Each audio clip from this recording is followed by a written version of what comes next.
We addressed both the offensive line and the defensive line for the New York Jets. Let's go up top to the head coach. Your early impressions of Robert Saleh? I think he's a great leader.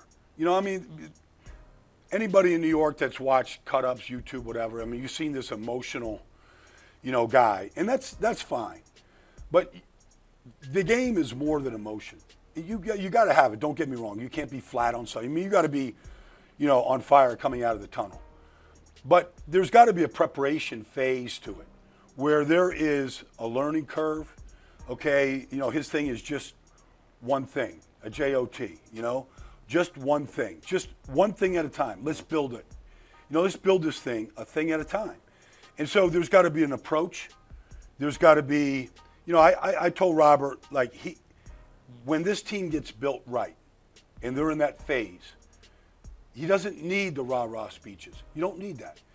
The players will get themselves ready to play. And that's, I think he's in transition to that.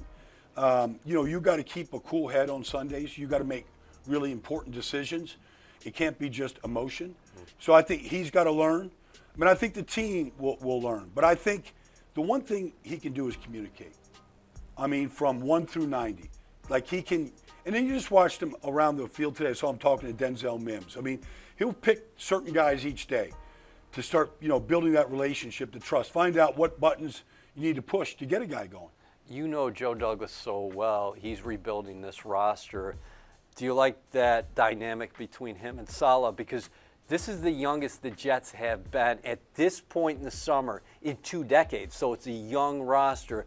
Now you combine these two up top in Douglas and Saleh. Well, I think there's a complete respect between the two for Joe's job, for what Robert does.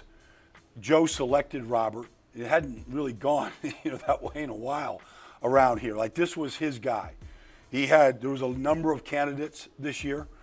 Robert was his guy. And then you really want to see the GM and the coach really joined at the hip about personnel, team building, the locker room. You want that dialogue nonstop, continuous. And I think for the first time, they've got that in lockstep.